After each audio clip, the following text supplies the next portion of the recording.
Assalamualaikum warahmatullahi wabarakatuh. Waalaikumsalam warahmatullahi wabarakatuh. Nama saya itu Ahmad bin Yusuf. Saya Asal di Patani Selatan, Thailand.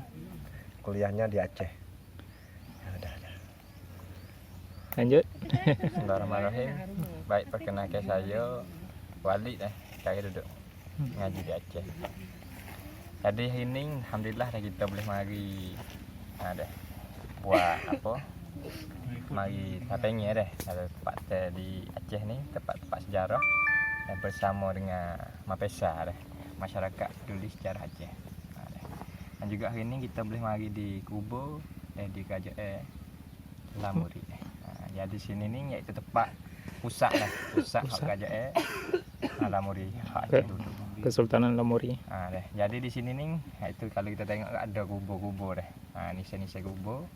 Ini salah satunya pembesar ketika Aceh dulu. Dan juga kami sini bukan cuma kami berdua, ada lagi dengan kawan-kawan orang Aceh sini. Kalau itu saja, baik, terima kasih. Assalamualaikum warahmatullahi wabarakatuh. Waalaikumsalam warahmatullahi wabarakatuh.